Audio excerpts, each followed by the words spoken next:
Good Tuesday, everyone. Welcome to the Volquest.com podcast presented by our good friends at Blue Water Climate Control with Austin Price and Rob Lewis. I'm Brent Hubbs.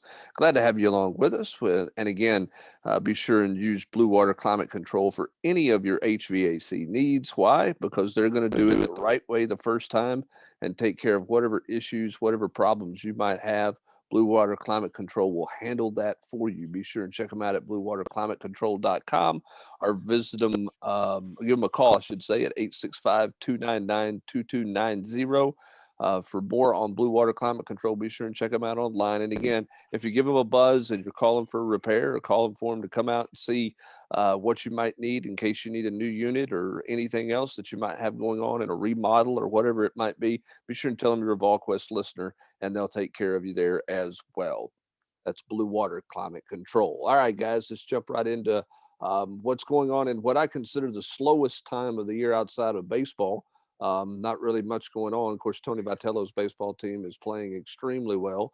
Has it going in a large way right now, and lots of people wonder what's going to happen with that situation with Danny White and contract extensions and all those things. I don't think that's Tony Vitello's priority and focus right now, but obviously the baseball team remains extremely hot, and huge series this weekend as Tennessee is opening up campus and turning Lindsey Nelson Stadium into full capacity, which should make for a good crowd. But as for the football side of things, it's pretty quiet right now, Austin, other than Tennessee got a little bit busy again in the transfer portal. You've thrown out the last couple of names on the podcast to give everybody a heads up of what might be coming. What do you think of Tennessee's newest transfer, the young man from Kansas? Yeah, Dejon Terry, Brent, I think, someone that Rodney Garner knew extremely well coming out of high school, and probably, had Gus not needed to take, 1,000 different offensive guys, probably, ends up at Auburn, but instead ends up at Kansas. And then want to get closer to home. And I get somebody put on the board like, it's all nonsense. He's really not getting that much closer to home. But like from a functionality, getting to Knoxville, it's a lot easier of a drive and a lot easier of a move for family members than it is getting to Lawrence, Kansas. So, and getting back to the SEC, getting back to, a league that he knows, a kid that has lost a ton of weight, but, has got really good feet. If you watch him on film, I mean, honestly, I think Tennessee's getting a pretty solid player, and be interested to see how much he helps them right away. Yeah, I think he's a fascinating story, Rob. And here's a guy who thought he was, I don't know why he really thought this given his size, but he thought he was a basketball player and was going to go play basketball, or thought he was going to play basketball, and really didn't play any football up until his senior year of high school. And then he comes out for football, ends up with a scholarship, red shirts, but actually has a pretty solid 2 years at Kansas. I know the people at Kansas that you talk to are really high on him. Pretty intriguing story that Tennessee is kind of, I don't want to say fallen into here, but has fallen into a bit because of the history with Rodney Garner. It is going to be interesting to see. I'm always intrigued by, quote, the late bloomers who bloom somewhere else. You know what I mean? That this guy doesn't feel like he's nearly the risk he would have been taking him out of high school when you look at how heavy he was coming out of high school and the fact that he had such little experience. Yeah. I mean, he lost 60 pounds, right? Yep. I'm not exaggerating. I mean, that says a lot about the young man's, work ethic and commitment, dedication to trying to reach his potential. And you talk about him thinking he's a basketball player. How mad or disgusted do you think the football coach in that high school was for 3 years? watching this guy walk down the hall every day. Probably not real happy. That's for sure. I do think this too, Austin. I think, and Robbie jump in here too, I think he's great for a guy like Elijah Simmons. Because Elijah Simmons is, a lot of people over there believe Elijah Simmons has a chance to be a really good player. I mean, really good player in this league. But to do that, he's got to drop 25 pounds, which is what we've heard about Elijah Simmons since he came out of high school. Here's a guy who has done it, and there's evidence of it. One would think that this guy could be a good motivator for Elijah Simmons, not to take his spot or take his position, but to show him the difference between, hey, here's what happens if you put the work in and lose the weight. I think it's got to be a benefit for Tennessee, specifically for Elijah Simmons. Am I wrong? I agree. No, I think you're right. I mean, you go back to high school, what was one of the big things that Tennessee fell in love with Elijah Simmons? It was his athleticism, Brent, They could and dunk a his ball ability at to dunk a 350 basketball. pounds or whatever. That's right. So I agree. I think that being able to, trim up a little bit and kind of flash that athleticism is something that, Elijah Simmons and Rodney Garner are working on. And, if this kid comes in and Rodney, goes, I remember when this kid weighed 360 pounds, he now weighs 310. I think that's something that speaks volumes, to a kid like Elijah Simmons who, again, they're trying to get some weight off of. So Tennessee's got 2 defensive linemen in the transfer from the transfer portal. Rob, I think that casts a pretty good picture of where Rodney Garner felt like his defensive line was, and the uncertainty that he has with his defensive line coming out of spring practice heading into the summer. Yeah, and I think it also makes a strong comment about, what he thought about Jay Hardy versus, taking the kid yesterday. I mean, everybody just automatically assumed when they saw Hardy go in the portal that, Tennessee would make him a priority, and it does not appear that was the case. And Rodney Garner should have a better handle on his potential or ability than anybody in America. But as far as talking about, I think it's a very clear statement about not only what he saw from his defensive line in spring practice, but the uncertainty of who's going to be here, in the fall with the Darrell Middleton situation. And, I'm not saying that either one of these guys are going to be all SEC players, but I think it's very safe to say in the last couple of weeks, you picked up some quality depth and experience at a position, and it was a glaring need. Well, and I think they can play kind of 2 different positions. With Terry, he's more of a tackle, whereas Tremblay can slide inside on pass rushing downs, but on first and second down can play, strong side defensive end and, help stop the run. So I think they bring some versatility, and it is going to be, to use Brent's word, fascinating or interesting, or any of the words Brent likes to use, to watch just like how this defensive line room takes shape, has defections, just kind of the moving around this summer, because it would be hard to think that you're not going to see some type of attrition in that room, especially coming out of spring practice. So is Tennessee done in the transfer portal, Austin? I mean, again, they've got a couple of spots left, but those spots would be blue shirt type deals where you have to count them ahead to 2022. So you'd be taken away from the 22 class. I don't think Tennessee really wants to do that, but in theory, there are a couple of spots where they could do that. And, I think if they do it, it's for somebody that can play multiple years. I don't see them using one of those spots for a kid that's a 1-for-1. They've already done that twice. Javonte Payton and Caleb Tremblay are both 1-for-1s. So I think that, if Tennessee's making that decision, they're doing so on a kid that they feel like can really help them long term. So I do not think they'll just take a risk or take a body to take a body. I think if somebody enters the portal that they feel like, okay, that's somebody that can help us the next 2 to 3 years, then yes, they might entertain it. But otherwise, I don't see it. And Rob, on the basketball front, you think Tennessee's done in the portal?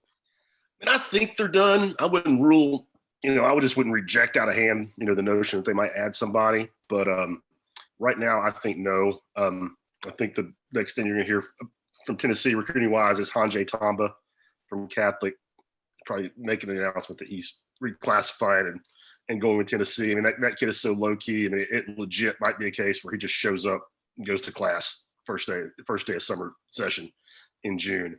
But that to me is probably the most surefire development that we're going to hear about next. What's your guys' takeaway from the transfer portal after seeing it for essentially a year now and seeing kind of how it's unfolded? What's your takeaway from the portal?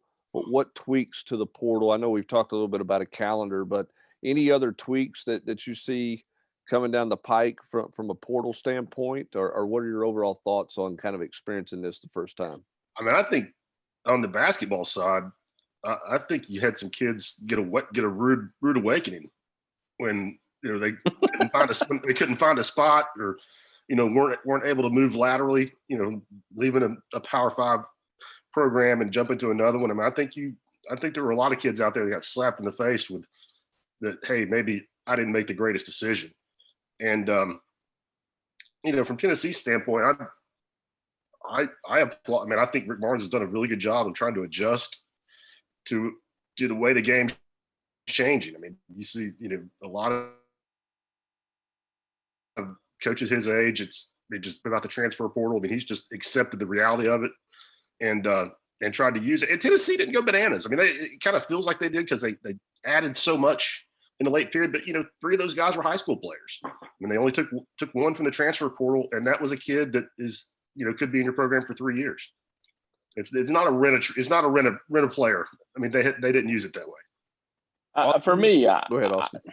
I just think Dejon Terry is a perfect example of when kids are quote late bloomers, they're going to end up probably back at a quote bigger football school, before their time is done.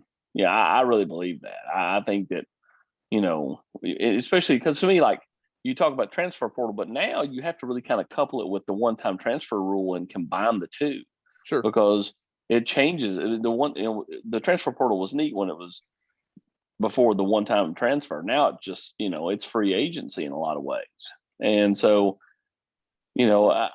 that's one of those, things that I'm kind of watching for over the next 2-3 years is how many times do you see a kid that, hey, he goes to Tulsa, has 2 really good years, and then the next thing he's playing at Oklahoma, or he's, he goes to, UTSA, and the next thing he's playing at Texas A&M, because those schools can almost cherry pick the best players at small schools now all of a sudden.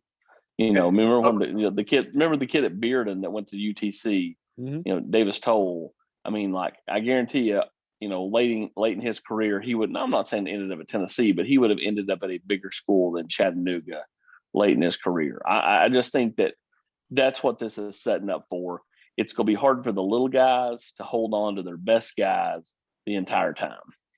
Hubbard, is there any way, in your opinion, that the SEC doesn't pass it, the one-time transfer rule? I mean, don't you think it would really put them at a disadvantage in recruiting?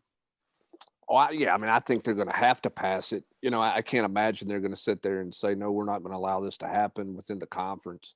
I think where the commissioner's at on that is he wants this league to make some decisions, and stop putting it all on him. I mean, you guys, he wants to run the league, but he wants the member institutions to set policy in the league, and they're on a divided front right now. And I think it'll, push come to shove. They'll work out something to where it passes and they have the one-time transfer.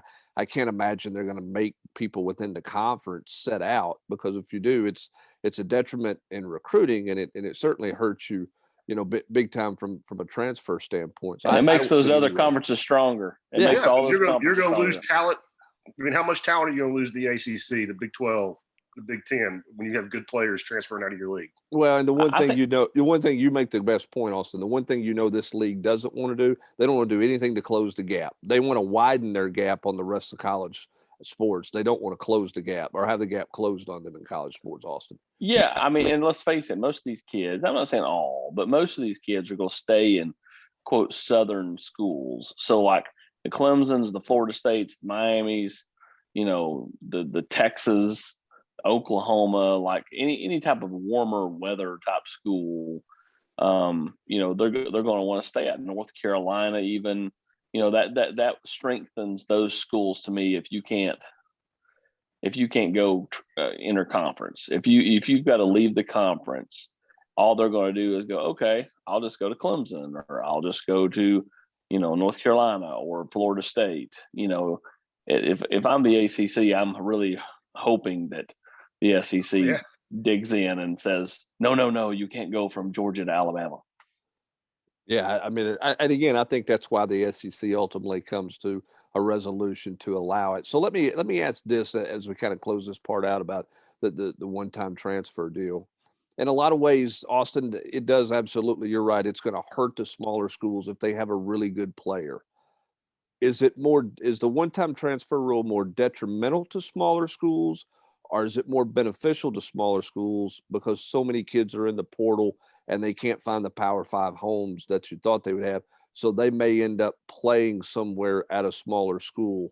I guess what I'm saying is it a greater deal or a bigger deal that you're going to lose some great players at that level, or is it going to be a bigger deal that you're going to get more depth and more quality players at that level if they all can't find Power 5 homes? That's a good question. I still lean to the fact that it's more of a detriment because you lose your better players, because a lot of these kids are going to hold on and hold on and hold on, wanting something bigger and better than what maybe is out there for them, just because that's what is in their mind. So and a lot of times, I mean, kids could transfer down and play right away anyway. So I go with taking away from those small schools, taking away with their better players is more of a detriment than it is being able to build depth with guys just because there's more bodies than schools. Yeah, I agree with AP. I definitely think that in basketball, because one really good player at that level could make a big difference. I mean, you can take a team apart if a great player at that level were to leave. Like if a Curry were to have left Davidson, right? The kid at Oral Roberts, the guard. Right. Yeah, the guard at Oral Roberts this year. I mean, it would be a detriment there. I tend to agree with you. I do think it's going to be interesting to see what some of these Power 5 kids do when they don't land at the places that they're at, or they thought they were going to be, how that affects them. And do future transfers take notice of that, or does it stay at the pace it's been at right now? It's been at this year in terms of everybody jumping into the portal. I think that's going to be a storyline certainly to watch moving forward when you talk about what the landscape of this thing looks like in terms of roster management. We know how coaches use like the draft. Well, see, I had Larry 2 years ago and he thought he was a third rounder and he didn't get drafted. Don't be like Larry. Like, I think that you're going to see them use that with the portal too. Like, you want to go in the portal, fine, but just realize that when these few guys went in the portal, they found nothing, and they wish they had not left. And now they're playing at this school that's smaller and had a lot less exposure than here. So you're going to see coaches, to me, use that as kind of a bargaining chip to get them to stay. I think in certain ways. So, but I still think it goes in waves. I think some years it'll be boom, some years it'll be less. Do you see them putting in kind of a two-part window for transferring?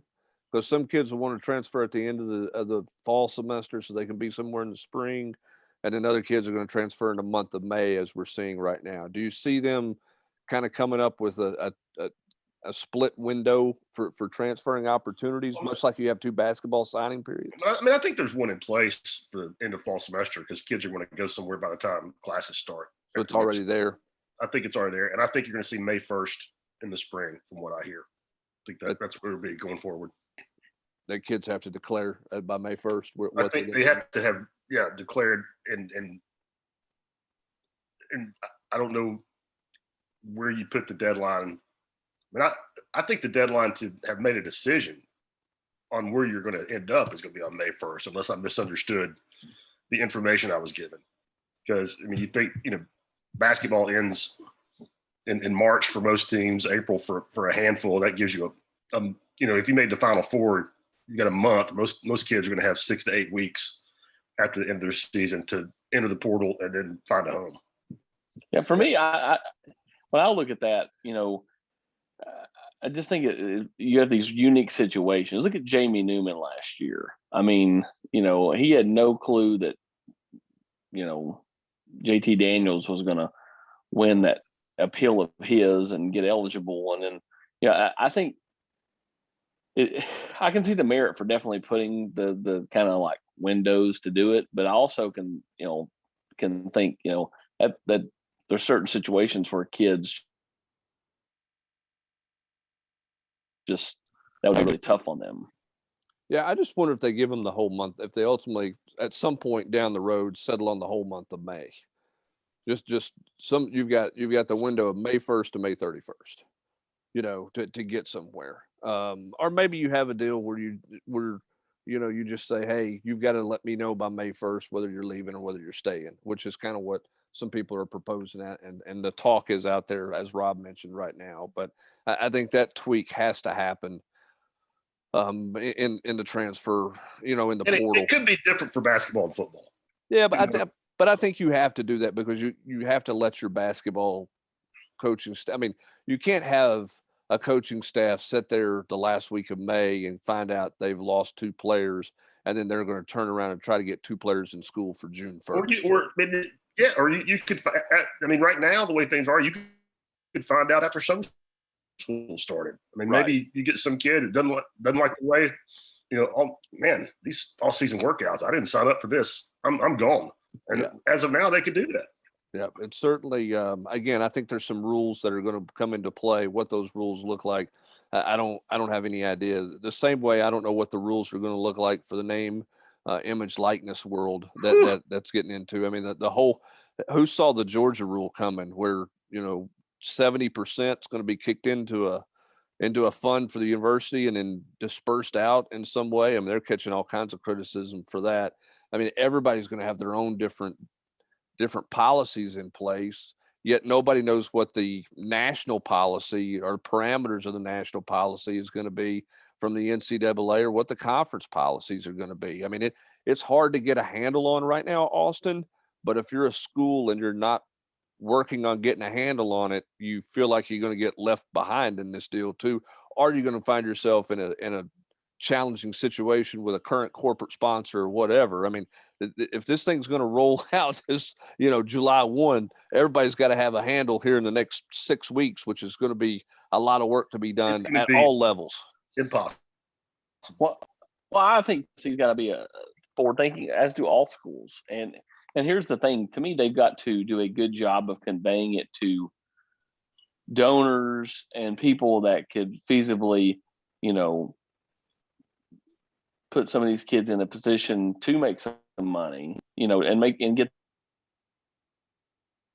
them to understand what's going on, because a lot of these donors are older, and they may not understand like just this new world of college athletics and how kids can make money legally. And that, to me, that's the interesting dynamic. And as you said, like, you've got corporate sponsors. I mean, like, when this thing goes on board, I mean, who's to say that, First Horizon's the bank of the Vols, but who's to say Regions, which is the bank of the SEC, doesn't come in and get John Fulkerson to be on a billboard somewhere. Now, he couldn't be on it in a Tennessee jersey or a Tennessee shirt, but he could certainly be wearing just an orange polo, and all of a sudden, you look up your First Horizon and you're the official bank of the Vols, but yet Tennessee's marquee basketball players on a billboard for your competitor. And how about, do you think there's a possibility that you could see them cap the numbers? I mean, because, with what Georgia has done, that's obviously, every other school in the SEC can come up with something better. Like, even if, they take 60% and put it in a pool, or 50% and put it in a pool. But on the recruiting trail, like, what if it was relayed to Ty Simpson right now that, hey, Pilot's going to give you $1 million to be in some commercials and be on billboards next year. This is a can of worms. Oh, it's a huge deal. It's an absolutely huge. It's a huge situation. There needs to be a level playing field, I think, as far as like how kids can benefit, and I don't see that coming. And I'm basing a lot of that on what we saw from the Georgia State Legislature, because every state's going to be different. Yep, every state's going to be different, and then how does the conferences handle that, and then how do they handle at a national level as well? That's why Danny White stated and noted in the conversation I had with him about how that's the biggest concern moving forward is just the opening up that can of worms and what it might turn into. And in addition to the transfers, that's going to be the storyline of the summer for sure in college athletics, because it affects all sports. like the transfer, the transfer situation does as well. I think it's the biggest storyline this century that the NCAA has faced. It's huge. I mean, there's no doubt about that. And what that looks like for everybody around the country, individually, collectively as a conference, is unknown. And I don't think anybody's sure what it's going to look like at this point in time. But we know it's going to be a factor in recruiting. We know schools, Austin, including Tennessee, are already making that pitch in recruiting to recruits out there. Other schools are doing that as well. So it's another layer to the recruiting process. The recruiting process that's going to get cranked up in earnest on June 1, and the mad dash for official visitors to come to campus in the month of June is going to be crazy. How do you, if you're a Tennessee or any other school, how do you balance that? How many you bring in June? Because everybody's going to want to take a visit in June. Every kid's going to want to take an official visit in June who's going to be a senior because they haven't been anywhere. So how do you balance that deal? If you're a coach out there going, all right, I only got 56 of these things. How many do I want to give up in the month of June, and how many do I want to hold? But if I decide to hold those, do I get a chance to even bring those kids in, or are they going to be off the board by the time you get to, September, when you might take some visits in season? I would really look hard at, and kind of almost do a ranking system at if I'm Tennessee and I like a kid, but I really think he's probably, not realistic, but he's willing to take a visit, I probably wouldn't waste it. I just wouldn't. I just think you may need him in the fall, and then again, you run the risk of never getting certain kids to campus because, they decide to commit in June and school X doesn't want them to take any visits, after they commit. And so, it's going to be something that Tennessee's got to get a handle on. And all schools do, but I mean specifically Tennessee, because they're more in the, hey, we need to be able to put a product on the field mode more than anything else. But you're going to host visitors. They're going to host several visitors in the month of June. I would say that they'll have, in the 4 weeks that you can visit, I would say 30 official visitors. Whoa! Whew. Wow, you think that many? That's over half. That's over half of your available visits. Well, I think it's going to be something like that. I mean, maybe it's less than that. Maybe it's 24. But you think between 20 and 30? Yeah, I do. Now maybe some of these kids end up like Tennessee takes Brody Foley. Like, is there any sense in bringing the tight end from Nebraska in June? I just don't see it. Why? Like, I've talked to people over there that said, that one would be the most tight ends they would take. I just don't. I don't see what the why would you waste an official visit on a kid from Nebraska who probably is not going to come here? I mean, he will pass up the chance to go play in Nebraska, or pass up the chance to go to nearby Iowa or wherever. And I know Iowa's not that close, but I mean, you know what I mean? Like, there's a lot of schools between here and Lincoln to go play at. I just would be real selective with the number of official visits I roll in here in June. Cam Miller, it doesn't look like he's going to take officials this summer. He's going to push his back to the fall. I think that's a good thing for Tennessee. The more people you can get to push them back, it's like the Dallin Hayden recruitment. Like, you may lose him in June to Ohio State, but if he makes it out of the month of June without committing, then I think he's going to visit here in the fall. And then I think Tennessee's chances greatly improve. Again, it's about surviving the month of June. You've got to get kids on campus, show them what you're about, let them get a feel for you, let them see you and interact with you. But then in certain ways, you've got to survive that month and hope to get to later, in the fall, where you can show, hey, look at what we're doing on the field.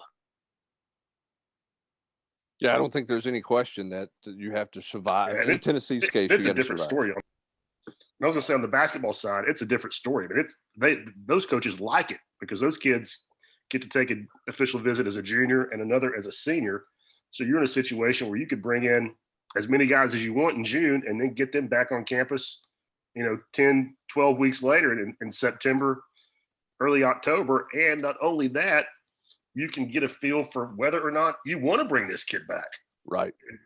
And not only from just a character, personality, being able to interact with him in June, But after you bring them in on a visit, you're finally, for the first time in almost a year and a half, going to be able to go out on the road and see these kids play in July, which you haven't seen them do live and in person since right after their freshman year. And how much have they changed over the course of that time for the better or worse? So it's a good thing for the basketball guys. Yeah, it's a total different world when you have those 2 official visits that you can take, one your junior year, one your senior year. For sure, it changes that world dramatically. Regardless, June's going to be interesting. Oh, and go ahead. I was just saying one thing to add. I think as of right now, I'm talking to people, I don't think Tennessee's going to have basketball camps in June because there's going to be different guidelines because it's all indoors, and they could have them, but the number I got and this is not official. It was just me talking to somebody. It was like they think that they might only be able to bring in like 75 kids. I mean, is that worth it to set up the infrastructure you have to run a camp for, when you're normally maybe in a good year for a coach bringing in 300-400 kids for a week, and I don't know what it is these days, $300 a pop, I would guess. I mean, to staff the thing for 75 kids.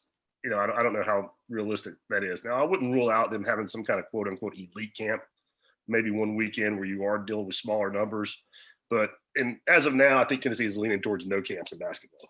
Because the indoor rules will be different than the outdoor rules, obviously, but from what football camps could be or baseball camps. That's a good note there, and a good note to close out this edition of the Tuesday podcast presented by our good friends at Blue Water Climate Control. Visit them online at bluewaterclimatecontrol.com. For Austin Price and Rob Lewis, I'm Brent Hubbs. Thanks for joining us. Have a great rest of your Tuesday, everybody.